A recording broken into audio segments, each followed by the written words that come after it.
Hello guys, आ गई हूँ मैं फिर से आपकी रिवीजन करवाने के लिए। कल जहाँ तक मैंने छोड़ा था आज वहीं से स्टार्ट करेंगे, ठीक है। चलिए देख लेते हैं। आज का प्रश्न है, राष्ट्रीय अध्यापक शिक्षा परिषद पर संक्षिप्त टिप्पणी, मतलब कि शॉर्ट में बताना है उसके बारे में, ठीक है।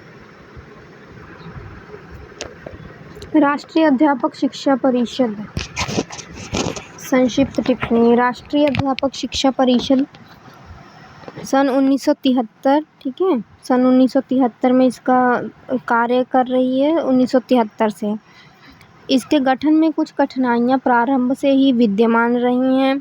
इन्हें ठीक करने के लिए इसे एक स्वायत्त और सांविधिक स्तर प्रदान किया जाएगा। राष्ट्रीय अध्यापक शिक्षा परिषद का एक्ट सन 1993 में पास हो गया है, ठीक है। इसे संवैधानिक स्तर प्रदान कर दिया गया है। एक्ट में इस 14 कार्यों का उल्लेख किया गया है। कौन कौन से 14 इनके वर्क हैं जो मतलब उसमें बताया गया है, ठीक है, वो देख लेते हैं। मेनली यहाँ पे बताए गए हैं। अध्यापक शिक्षा संस्थाओं का प्रत्यायन और अप्रत्यायन, ठीक है। अध्यापक शिक्षा संस्थाओं के लिए मानक और मानदंड निर्धारित करना। अध्यापक शिक्षा की पाठ्यचर्या और विधियों के लिए मार्गदर्शी सिद्धांतों का विकास करना। उसके बाद आपका है सेवाकालीन शिक्षा के लिए विश्वास पैदा करना। विभिन्न पाठ्यक्रमों की अवधि, अनौपचारिक शिक्षा, प्रौढ़ शिक्षा के अनुदेशकों के लिए प्रशिक्षण कार्यक्रम पर बल देना। अतः अध्यापक शिक्षा में पत्राचार शिक्षा का स्थान आदि जैसे अन्य कार्य, ठीक है।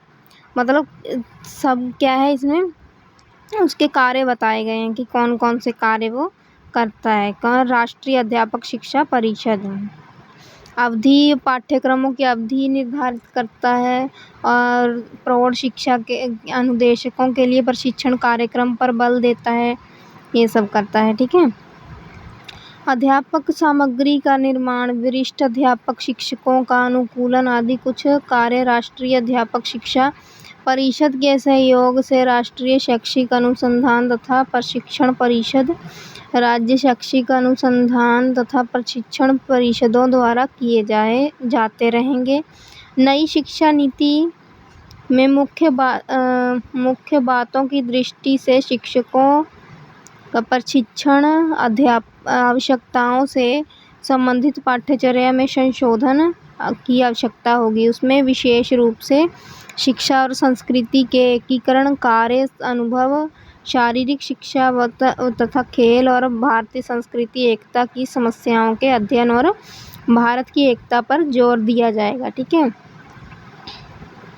आगे चलते हैं। पाठ्यचर्या में इन्हें महत्व दिया जाना चाहिए। शैक्षिक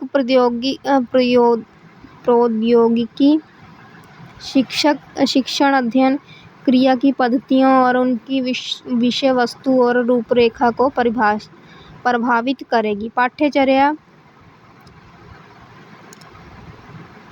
करते समय इन पहलुओं को भी ध्यान में रखा जाएगा। पाठ्य पुस्तकों में पाश्चात्य विचारों जैसे वेस्टर्न मतलब थॉट्स होती हैं, उन पर आवश्यकता से बहुत अधिक बल दिया गया। दूसरी ओर प्रशिक्षण पाने वाले शिक्षकों को शिक्षा के भारतीय दर्शन संबंधी मनोवैज्ञानिकों पहलुओं की पर्याप्त जानकारी नहीं कराई गई। राष्ट्रीय शैक्षिक अनुसंधान तथा प्रशिक्षण परिषद, विश्वविद्यालय अनुदान आयोग जो पाठ्यपुस्तक और संदर्भ पुस्तक, संग्रह, स्लाइड, फिल्म आदि नई अध्ययन सामग्री तैयार करने का कार्य शुरू करेंगे। उस शिक्षा में भारतीय अनुभव प्रतिबिंबित किया जाएगा। ये सब क्या है, राष्ट्रीय शिक्षा अध्यापक शिक्षा परिषद के कार्य थे। अब आगे पढ़ लेते हैं डाइट के बारे में। डाइट क्या होता है?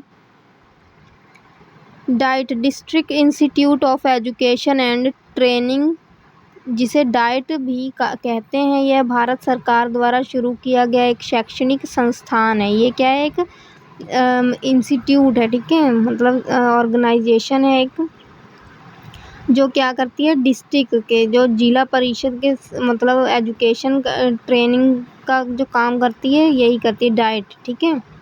ये हर जिले में एक एक डाइट होती ही है, जो भारत के हर एक जिले में मौजूद होता है। यह शिक्षण संस्थान जिलों के अंतर्गत आने वाले स्कूलों में शिक्षा को बेहतर बनाने के लिए काम करता है। मतलब जो स्कूलों की मतलब शिक्षा होती है, उसको अच्छा बनाने के लिए बनाने का जो काम है वो डाइट ही करती है। यह संस्थान स्कूल स्तर पर कई सारे अनुसंधान कार्यक्रम और प्रयोगात्मक कार्यक्रम भी करता है।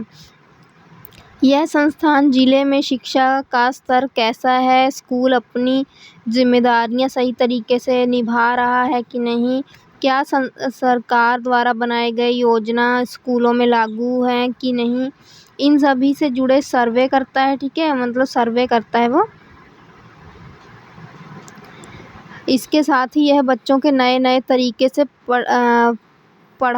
बच्चों को नए तरीके से पढ़ाने के लिए कई नई प्रकार की प्रशिक्षण भी प्रदान करता है। इस तरह से देखा जाए तो डाइट का मुख्य उद्देश्य जिला में शिक्षा के स्तर को बढ़ाना है। इसके अलावा डाइट का जिला स्तर पर शिक्षा से जुड़े सरकारी योजनाओं को लागू करने, जुड़े सभी प्रकार की सुविधाएं प्रदान करने का भी कार्य डाइट का ही होता है। मुख्य रूप से डाइट शिक्षा के क्षेत्र में आने वाले बदलावों और नवाचारों, जो नई टेक्निक्स होती हैं, इनोवेशंस होती हैं, वो भी क्या है, डाइट के द्वारा ही शिक्षकों को अवगत करवाता है और नए परिवर्तनों और पाठ्यक्रमों में शामिल करने के लिए दिशा निर्देश भी देता है। आपने देखा होगा कि सरकार धीरे धीरे सभी सरकारी स्कूलों में स्मार्ट क्लासेस शुरू कर रही है। ऐसे में कई सारे शिक्षक होते हैं जिनको इस टेक्नोलॉजी के बारे में समझ नहीं होता। डाइट इस तरह की टेक्नोलॉजी के बारे में शिक्षकों को अवगत कराने का काम करती है। जो नई टेक्निक्स आई हैं, स्मार्ट क्लासेस वगैरह, ठीक है, डिजिटल बोर्ड वगैरह, ये सब इसको मतलब सब टीचर्स को नहीं पता होता है। कुछ मतलब वो टीचर्स होते हैं जिनको इसके बारे में नॉलेज नहीं होती कि इसको कैसे यूज़ करना है, कैसे नहीं यूज़ करना, ठीक है। तो उसके बारे में भी क्या है, डाइट ही उनको निर्देश देता है कि आप ऐसे ऐसे सीखें, ठीक है, सीखें और फिर बच्चों को इस तरह से पढ़ाया जाए। उसके बाद नेक्स्ट है डाइट के कार्य कौन कौन से होते हैं। नंबर 1, सरकार द्वारा शिक्षा के क्षेत्र में लाई गई योजनाओं को स्कूलों में लाने की जिम्मेदारी किसकी होती है? डाइट की, ठीक है। जो सरकार मतलब योजनाएं बनाती है, उसको स्कूलों में चलाना किसकी जिम्मेदारी होती है? डाइट की। किसी भी प्रकार की शिक्षा को क्षेत्र में आने वाले नवाचार, नए इन्वेंशंस जो होते हैं, उसके बारे में भी शिक्षार्थियों को अवगत कराना किसका काम होता है? डाइट का। इन सर्विस और प्री सर्विस ट्रेनिंग प्रदान करना। इन सर्विस होता है जैसे टीचर्स अभी मतलब सर्विस में है, मतलब पढ़ा रहे हैं, पर उनको अभी ट्रेनिंग की ज़रूरत है, ठीक है, तो वो क्या करेंगी? डाइट उसमें ट्रेनिंग देगी उसको, ठीक है। ऐसे मतलब इंस्टीट्यूट खुल गए हैं जो उनको ट्रेनिंग देंगे। और प्री सर्विस होता है जो मतलब कि जॉब से पहले जो सर्विस सिखाई जाती है, ठीक है, ट्रेनिंग दी जाती है, उसको प्री सर्विस बोलते हैं। इन सर्विस ट्रेनिंग यानी पहले से स्कूलों में पढ़ा रहे शिक्षकों को ट्रेनिंग प्रदान करना। और प्री ट्रेनिंग सर्विस यानी कि ऐसे छात्र जो बीएड डीएड कोर्स करने वाले छात्रों को ट्रेनिंग दी जाती है जो शिक्षक बनने के लिए प्रशिक्षण ले रहे हैं। नेक्स्ट देखते हैं शिक्षा का में नवाचार को बढ़ाना, जिला स्तर पर शैक्षिक तकनीक का विस्तार करना, जिला अधिगम सामग्री का विस्तार करना, शिक्षा संस्थानों व नोडल स्कूलों का परामर्श व सहायता देना, स्थानीय आवश्यकता हेतु पाठ्यक्रमों का निर्माण करना, सर्व शिक्षा अभियान को सफल बनाना। ठीक है, जो सर्व शिक्षा अभियान है जो मतलब कि सब बच्चों को 6 से लेकर 14 वर्ष के बच्चों को जो फ्री मतलब एजुकेशन दी जाती है उसको भी क्या है यही डाइट पूरा करवाता है। शिक्षकों को शैक्षिक गुणवत्ता बढ़ाने के लिए वर्कशॉप और सेमिनार आयोजित करना। वर्कशॉप और सेमिनार भी कौन आयोजित करवाता है? डाइट ही करवाती है। डाइट के विभाग, अब डाइट में कौन कौन से डिपार्टमेंट होते हैं? ठीक है, डिपार्टमेंट कौन कौन से होते हैं? डाइट में होता है प्रशासनिक, शाखा प्रभाग, पाठ्यक्रम, शिक्षण सामग्री विकास एवं मूल्यांकन, शैक्षिक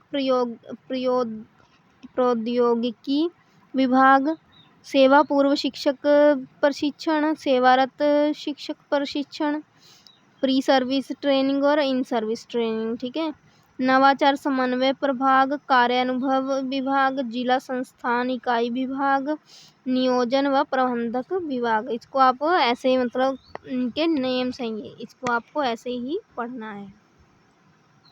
उसके बाद नेक्स्ट क्वेश्चन आपका आ जाता है आजीविका, प्रोफेशन के रूप में अध्यापन का वर्णन कीजिए। मतलब कि जो अध्यापन है उसको प्रोफेशन के रूप में आप कैसे वर्णन कर सकते हैं? दक्ष और प्रतिबद्ध अध्यापकीय विशेषताएं बताइए। मतलब जो दक्ष हैं और प्रतिबद्ध अध्यापक हैं उनकी क्या क्या विशेषता होती है उसके बारे में बताना है। ठीक है, प्राचीन काल में अध्यापन या शिक्षण को एक सेवा के रूप में देखा जाता था, जब ज्ञान दान को एक परम पवित्र और महत्वपूर्ण सामाजिक हित के कार्यों के रूप में स्वीकृति और मर्यादा दी जाती थी। कमर्शियल अर्वाचीन काल में यह व्यवसाय का रूप लेता गया और अध्यापक अध्यापिकाएं वेतन लेकर उसके एवज में ज्ञान देने का कार्य करने लगे। मतलब कि पहले जो था वो सिर्फ मतलब कि इसको आदर्श काम में मतलब माना जाता था, और जो आपको पता ही है जो आचार्य वगैरह होते थे, गुरु वगैरह होते थे, वही इसको मतलब कि टीचिंग वगैरह करते थे। ठीक है, वेद वगैरह पढ़वाते थे।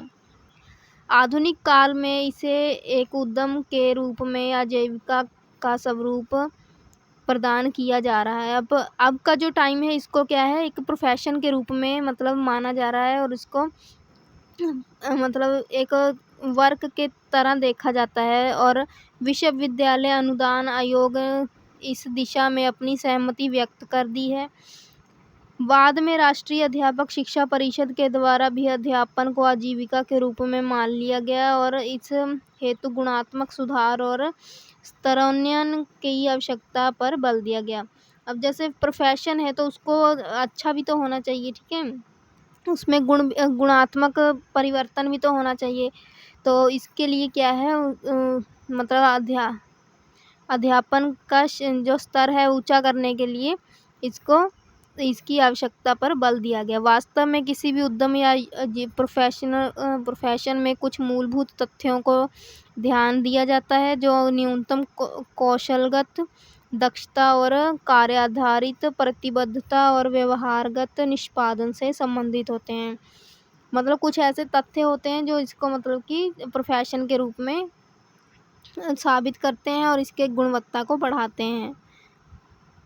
इसके अभाव में कोई भी व्यक्ति किसी आजीविका को ना तो आर्थिक दृष्टि से सफल हो सकता है और ना ही गुणवत्ता की दृष्टि से स्तरीय प्रमाणित हो सकता है। ठीक है, अगर आप मतलब उसके नियम्स का मतलब रूल्स का फॉलो ही नहीं करोगे तो आप क्या है उसमें सफल नहीं हो सकते, क्योंकि कोई भी प्रोफेशन होता है उसमें कुछ रूल्स और रेगुलेशंस होते हैं। अगर उसको आप लोग यूज़ करोगे तभी उसको मानोगे तभी वो आप लोग सफल हो सकते हैं। ठीक है, आजीविका आर्थिक दृष्टि से व्यक्ति को सुदृढ़ बनाने के साथ ही आत्मनिर्भरता की ओर ले जाती है। अब क्या है ये कि व्यक्ति को सुदृढ़ बनाती है और उसको मतलब सेल्फ इंडिपेंडेंट बनाती है वो।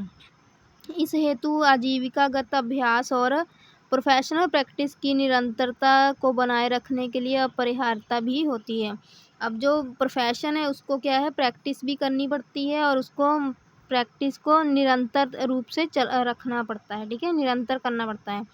बिना अभ्यास किसी कौशल की दक्षता प्राप्ति नहीं हो सकती। अगर आप प्रैक्टिस ही नहीं करोगे तो आप किसी भी चीज़ को सीख नहीं सकते हो, ठीक है। कहा जाता है ना, प्रैक्टिस मेक्स मैन परफेक्ट। अगर जितना अभ्यास करते रहोगे आप उसी चीज़ में एक्सपर्ट हो जाओगे। प्रोफेशनल प्रैक्टिस की निरंतरता को बनाए रखने के लिए ये तो हो गया। कोई अभियांत्रिक या चार्टर्ड अकाउंटेंट भी ऐसा करने में सफल हो सकता है, परंतु एक अध्यापक या अध्यापिका ऐसा करने के लिए सक्षम अपने आप को प्राय नहीं पाता है, तो किसी विद्यालय या फिर कोचिंग संस्थान में सेवा करने के बाध्य हो जाता है। अगर मतलब आप लोग प्रोफेशनली मतलब अच्छे से नहीं उस रूल्स रेगुलेशंस को मानोगे तो क्या है, फिर आप किसी मतलब बड़े संस्थान में या फिर अच्छे से उस कार्य को नहीं कर पाओगे। फिर आपको आप मतलब कि अपने आप को आप अक्षम पाओगे, ठीक है। उसके बाद क्या है, यही कारण है कि चिकित्सक अध्यापक को तो अनभ्यास भत्ता या नॉन प्रैक्टिस अलाउंस शैक्षिक संस्थाओं की ओर से दिया जाता है, लेकिन एक अध्यापक को शिक्षा के लिए ऐसी कोई भी व्यवस्था नहीं की जाती है, ठीक है। मतलब उनको कुछ भी ऐसा कुछ नहीं दिया जाता है शिक्षा के लिए। आजीविकार्थ अध्यापकीय तैयारी। अब प्रोफेशनली अध्यापक बनने के लिए जो आपकी तैयारी की जाती है वो कैसे होती है, ठीक है। राष्ट्रीय अध्यापक शिक्षा परिषद के द्वारा अध्यापक शिक्षा के क्षेत्र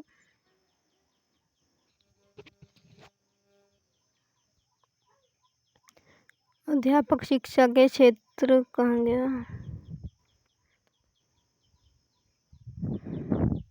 में गुणवत्ता स्तरोन्नयन के लिए ध्यान में रखते हुए एवं अध्यापकीय पर न्यूनतम अधिकतम स्तर पर बल देने के लिए चर्चित रहा है को स्वीकृति देते हुए परिषद ने गुणवत्ता में सुधार हेतु शिक्षा के क्षेत्र में आजीविकार्थ अध्यापकीय तैयारी को व्यवहारिक माना है। ज्ञान और सूचना प्रौद्योगिकी के क्षेत्र में क्रम विस्तार और फलस्वरूप विश्व को एक ग्लोबल विलेज के रूप में देखा जा रहा है, जिसे फलतः अध्यापकीय कार्य भूमिका और दायित्व का विस्तार, अध्यापकीय कार्य में जटिलताओं भी बढ़ती जा रही हैं। अब क्या है, मतलब जो टीचिंग वाला प्रोफेशन है इसमें क्या है, जटिलताएं मतलब काफ़ी कॉम्प्लिकेशंस भी बढ़ती जा रही हैं। प्राथमिक स्तर पर स्वीकृति दिए जाने वाले के बाद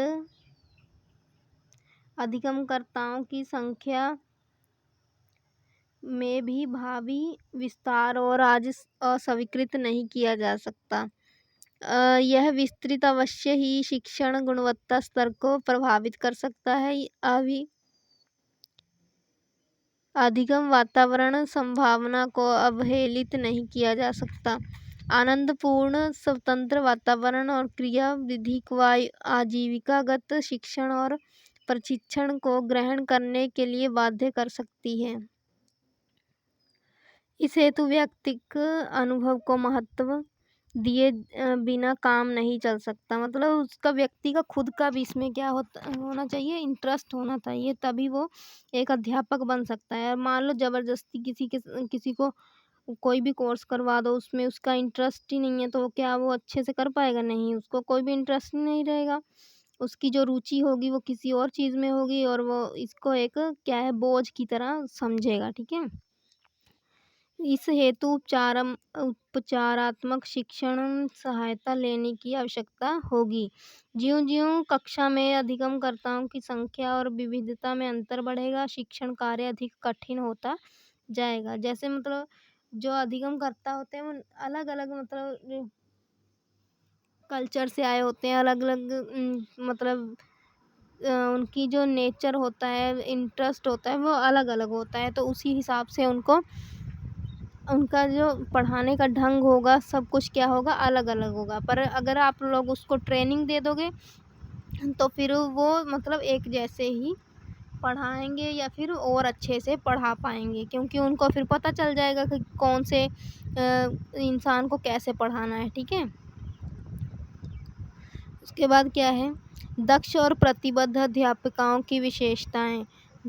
अब क्या है, अध्यापकीय विशेषताएं। ठीक है, दक्ष जो कुशल होते हैं, ठीक है, मतलब कि बहुत ज़्यादा एक्सपर्ट होते हैं, उनकी क्या क्या विशेषताएं होती है। परिषद के द्वारा संबंध में भारतीय सामाजिक परिदृश्य और सामाजिक न्याय और साम्य की स्थापना आवश्यकता को ध्यान में रखते हुए अध्यापकों के लिए विषय वस्तुगत अधिकार, मास्टरी के साथ ही कई अन्य दक्षता और प्रतिबद्धता क्षेत्रों में प्रकाश डालने के लिए सार्थक प्रयास किया गया। इस संदर्भ में स्पष्ट किया गया कि एक कुशल और प्रतिबद्ध अध्यापक वह व्यक्ति हो सकता है जो अपने विद्यार्थियों में प्रिय हो। ठीक है, मतलब अपने स्टूडेंट्स में क्या हो, सब उसको लाइक करते हैं, उनके सहयोगी के रूप में कार्य कर सके और साथ ही समुदाय के द्वारा प्रशंसित और सम्मानित किया जाता हो। ठीक है, मतलब समाज में भी उसकी अच्छी रेपुटेशन हो और वो अपने मतलब स्टूडेंट्स में भी वो बहुत ज़्यादा लाइक किया जाता हो।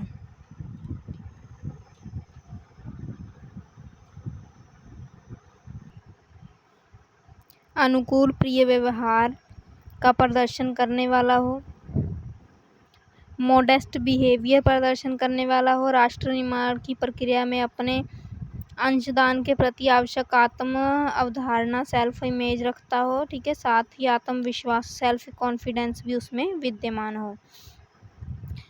ज्ञान तथा जनसंख्या के क्षेत्र में विस्फोट और शिक्षाकांक्षा के उल्लेखनीय वृद्धि के प्रति जागरूक हो। उपरोक्त स्रोतों के माध्यम से अद्यतन सूचना संग्रह, अध्यापन, अधिगम, व्यूह रचनाओं के अनुसार उन्हें संसाधित करने में अनभिज्ञ हो। बदलते हुए समय के साथ अपनी शिक्षण उपागम दृष्टिकोण, प्रविधि, तकनीक, ज्ञान नवीनीकरण के प्रति आग्रही हो। मतलब नई जो टेक्निक्स आती हैं उसको भी वो ऑब्जर्व करता हो। ठीक है, विशेषतः स्वनिर्देशित अधिगम के माध्यम से आजीविकागत स्वरोन्नयन प्रोफेशनल हो। ठीक है, प्रोफेशनल होना चाहिए अपने काम के प्रति, वो एकदम प्रोफेशनल होना चाहिए। नेक्स्ट पे चलते हैं, अध्यापक शिक्षा पाठ्यक्रम की रूपरेखा। नेक्स्ट क्वेश्चन है आपका, अध्यापक शिक्षा पाठ्यक्रम मतलब उसका पाठ्यक्रम सिलेबस वगैरह क्या होता है। ठीक है, करिकुलम क्या होता है, पैटर्न क्या होता है, उसी के हिसाब से अध्यापक शिक्षा में क्या क्या पढ़ाया जाता है। स्टार्ट करते हैं। अध्यापक शिक्षा के औपचारिक स्वरूप में प्रत्येक स्तर के लिए पाठ्यक्रम का होना अति आवश्यक है ताकि निर्धारित उद्देश्यों की संप्राप्ति उसके माध्यम से कर पाना संभव हो सके। पाठ्यक्रम के क्षेत्र में नित्य नवीन समावेश की आवश्यकता को किसी भी स्तर पर आज अस्वीकार नहीं किया जा सकता, क्योंकि नए प्रयोग, नए और नवचारिक प्रयत्नों के कारण निरंतर ज्ञान के क्षेत्र में वृद्धि हो रही है। अध्यापक शिक्षा के पाठ्यक्रम में परिवर्तन विद्यालय शिक्षा से संबंधित पाठ्यक्रमों में होने वाले परिवर्तनों के आधार पर भी किया जाना अपेक्षित हो जाता है, ताकि भावी अध्यापक अध्यापिकागण नवीनतम विद्यालयी पाठ्यक्रम के अनुसार शिक्षण कार्य करने में सक्षम हो सकें। मतलब नए जो सिलेबस आपके आ जाते हैं, ठीक है, उसके अनुसार भी वो पढ़ा सकें, शिक्षण दे सकें। इसके लिए क्या है, उनको पता होना चाहिए। ठीक है, नॉलेज होनी चाहिए। सामान्यतः प्राथमिक, माध्यमिक और उच्च माध्यमिक स्तर के अध्यापकों के क्षेत्र से संबंधित पाठ्यक्रम अध्यापक शिक्षा के क्षेत्र में आज भी प्रचलित हैं। अभी भी क्या है, इनको अलग अलग तरीके के कौन कौन से पाठ्यक्रम होते हैं, ये इसमें हम लोग जानेंगे, ठीक है।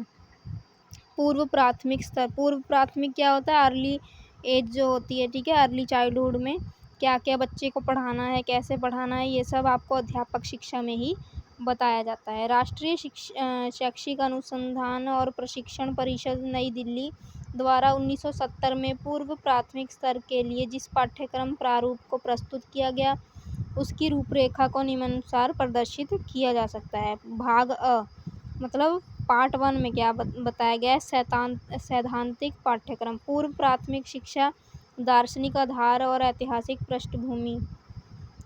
मतलब पूर्व प्राथमिक शिक्षा में क्या क्या है, उसके दार्शनिक आधार हैं, ठीक है। क्या क्या उसके दार्शनिक आधार हैं और कैसी उसकी ऐतिहासिक पृष्ठभूमि है, उसके बारे में बताया जाता है अध्यापक शिक्षा में। पूर्व प्राथमिक शिक्षा के मनोवैज्ञानिक आधार, मतलब साइकोलॉजी के बारे में बताया जाता है। स्वास्थ्य, पोषण और शाला पूर्व छात्र कल्याण, ठीक है। मतलब छात्रों का शाला पूर्व, मतलब स्कूल जाने से पहले उसको कैसे स्वस्थ और पोषण कैसे दे सकते हैं, उसके बारे में बताया जाता है। शिक्षण विधि तथा साधन, कौन कौन सी शिक्षण विधि यूज़ करनी है, कौन कौन से साधन यूज़ करने हैं, उसके बारे में। शाला पूर्व संगठन और सामुदायिक संबंध, उनको कैसे रिलेट करना है, ठीक है। संगठन के साथ में, समुदाय के साथ में कैसे उनको रिलेशन बताना है, इसके बारे में। भाषा विज्ञान और सामाजिक अध्ययन, उसको समाज के साथ में कैसे जोड़ना है, उनको सोशल नॉलेज कैसे देनी है, साइंस की नॉलेज कैसे देनी है, उनको भाषा कैसे सिखानी, ये सब क्या है, पूर्व प्राथमिक स्तर में आता है आपका। सृजनात्मक कला व क्राफ्ट, मतलब उनको पहले से ही मतलब कल्पनाशील और मतलब कि कॉग्निटिव बना देना, वो सब इसमें आता है, ठीक है। क्योंकि बच्चे बहुत छोटे होते हैं, उनका जो मेंटली है और फिजिकली उनकी डेवलपमेंट बहुत ज़्यादा ज़रूरी है, ठीक है। क्योंकि बच्चा अभी छोटा है, उसको जितना आप लोग अच्छे से पढ़ाओगे, जितना अच्छे से उसको दुनिया के बारे में, हर चीज़ के बारे में आप लोग सिखाओगे, उतना ही वो आगे जाके ब्रॉड माइंड बनेगा और उतना ही वो उसमें अंदर सेल्फ कॉन्फिडेंस आएगा। वो अच्छे से हर चीज़ को अपने लाइफ के साथ में रिलेट करके उसको अच्छे से इंटरेस्ट लेगा हर चीज़ में। इसमें प्रथम, तृतीय, पंचम और सप्तम के प्रत्येक पाठ्यक्रम 75 शेष प्रत्येक के लिए 100 अंक निर्धारित करते हुए कुल 600 अंक का निर्दिष्ट करने के, मतलब टोटल मार्क्स कितने का, 75 का, ठीक है। 75 का इनको क्या है, पाठ्यक्रम दिया जाता है और 600 अंक का इनका टोटल दिया जाता है। टोटल मार्क्स कितने होते हैं, 600 अंक, उसमें से इनका मूल्यांकन मतलब किया जाता है, ठीक है। अंक दिए जाते हैं, निर्धारित किए जाते हैं। उसके बाद आपका अब नर्सरी विद्यालय जो आ गए, ठीक है। अब सरकारी विद्यालय का हो गया। अब नर्सरी विद्यालय निरीक्षण सहभागिता, और छोटी क्लास है उसको कैसे उसकी निरीक्षण करेंगे, कैसे उसमें बच्चों को सहभागिता दिलाएंगे, उसके बारे में। छात्र कार्यक्रम, शिक्षण विधि और साधन, निरीक्षण और प्रतिवेदन। क्षेत्र भ्रमण, मतलब बच्चों को घुमाने के लिए लेके जाएंगे। अभिभावक तथा समुदाय कार्यक्रम का विवरण, मतलब बच्चों का उनके मतलब पेरेंट्स के साथ में कैसे रिलेशन है, कैसे क्या है, ये सब बताने के लिए। शिक्षण सामग्री, खिलौने, कला, हस्तकला सामग्री निर्माण, ये सब निर्माण करना भी उनको सिखाया जाता है। मतलब बच्चों को नहीं, मतलब अध्यापक को, कि कैसे कैसे आप लोग उसको सिखा सकते हैं। सैद्धांतिक कार्य, विधिक प्रायोगिक कार्य, मतलब प्रैक्टिकल वर्क भी उनको सिखाया जाता है। पाठ्य सहगामी क्रियाकलाप, जैसे नृत्य, गीत, खेल कूद, ये सब उनको सिखाया जाता है ताकि बच्चे उसमें इंटरेस्ट लें। और अध्यापक को अगर ये सब आता रहेगा तभी तो बच्चे को वो सिखा पाएंगे, अगर अध्यापक को ही नहीं आता तो बच्चों को क्या सिखाएंगे, ठीक है। इस प्रकार द्वितीय भाग में कुल 600 अंक निर्धारित किए गए हैं। 1978 में राष्ट्रीय अध्यापक शिक्षा परिषद के द्वारा पाठ्यक्रम रूपरेखा में इस स्तर के लिए कई वैकल्पिक व्यवस्थाओं को स्थान दिया गया है। 2 वर्षीय पाठ्यक्रम, 20% समय सिद्धांत के लिए, 20%, ठीक है, 20% सिद्धांत के लिए, थ्योरी वर्क के लिए।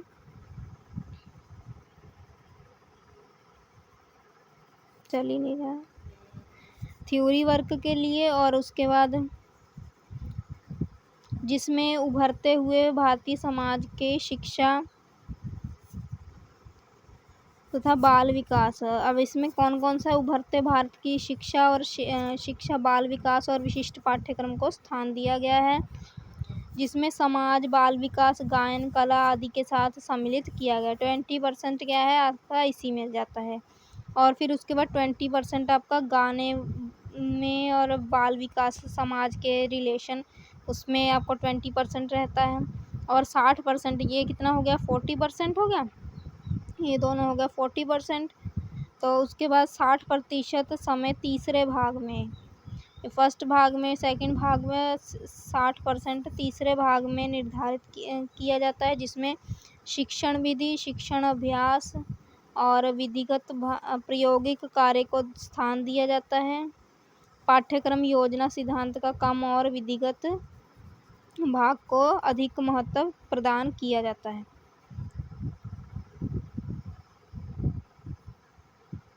कहाँ से बना ये? हाँ।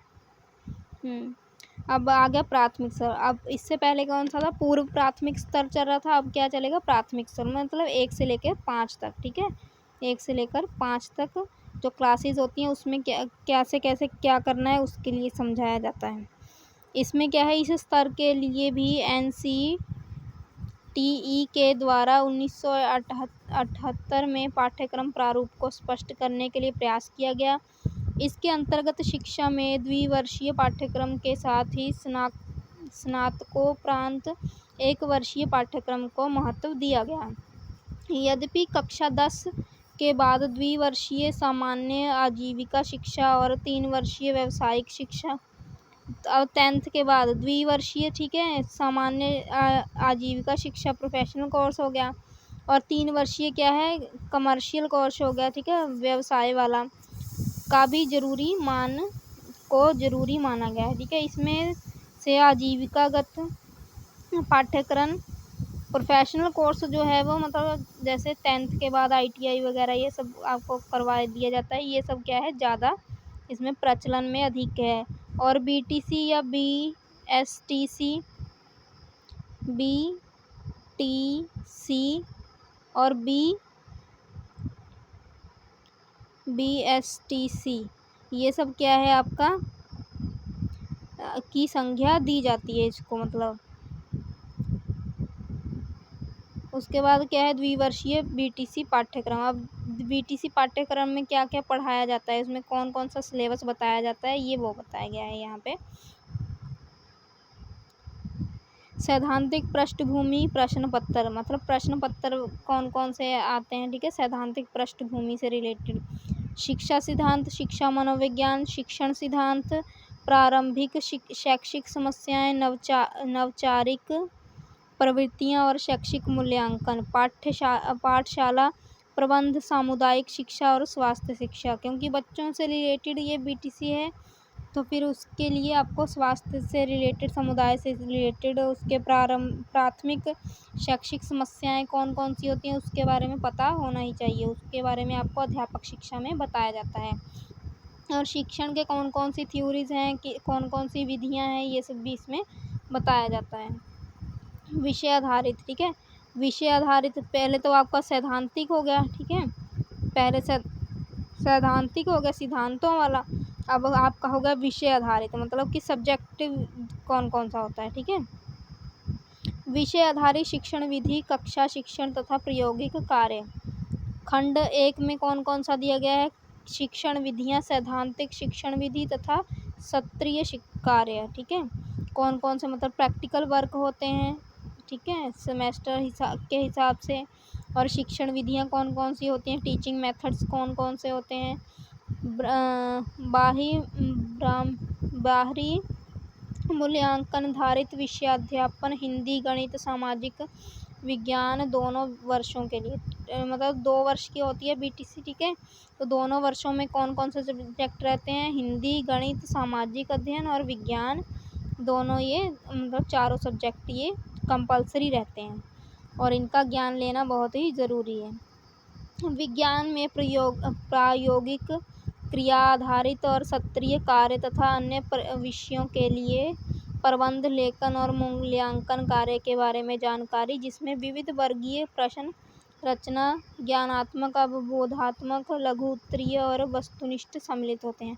इसमें मतलब आपका क्या है, लघु उत्तरीय भी प्रश्न आएंगे और आपका ऑब्जेक्टिव टाइप प्रश्न भी आएंगे, ये सब इसमें रहता है। ठीक है। और खंड बी में क्या होता है, समाजोपयोगी उत्पादक कार्य दोनों वर्षों के लिए। ठीक है। समाज में क्या कौन कौन से उपयोगी कार्य होते हैं।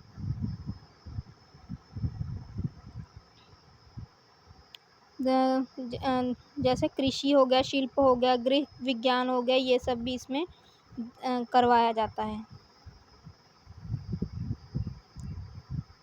योगासन, स्काउटिंग, कला द्वितीय भाषा में अंग्रेजी। ठीक है। सेकंड लैंग्वेज जो आपकी होती है इंग्लिश होती है, या उर्दू या संस्कृत, इसमें कोई भी आप ले सकते हो।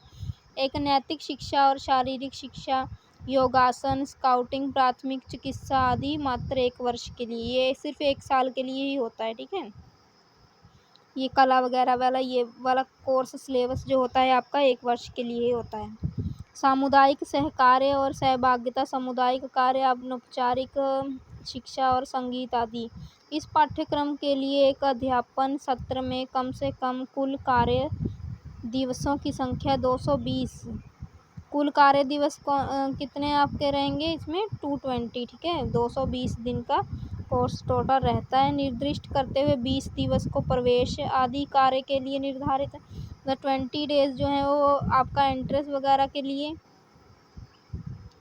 लिया जाता है। उसके बाद 200 दिवसों में सैद्धांतिक विषयों को शिक्षण करवाया जाता है। 20% मतलब 40 दिवस, 20%। ठीक है। मतलब 40 दिवस शिक्षण।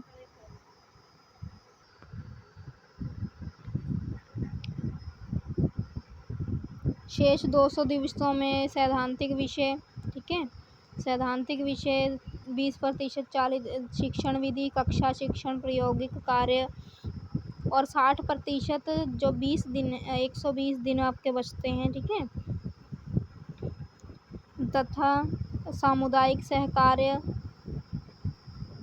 आदि के लिए 20%, 40 दिन। इसमें क्या है, आपके डेज जो हैं वो डिवाइड रहते हैं कि कितने दिन आपको कौन कौन सा कार्य करना है। उसके बाद नेक्स्ट देखें, मूल्यांकन योजना। अब इसकी क्या है, मूल्यांकन भी तो ज़रूरी है। क्या सिर्फ पढ़ाते रहोगे उसका मूल्यांकन नहीं करोगे। तो इसके लिए क्या क्या योजना होती है। इस पाठ्यक्रम में के मूल्यांकन में बाह्य मूल्यांकन पर अधिक बल दिया जाता है। प्रशिक्षण विज्ञान सैद्धांतिक पक्ष के लिए निर्धारित 5 प्रश्न पत्रों के लिए 75 नंबर, 75। ठीक है। 75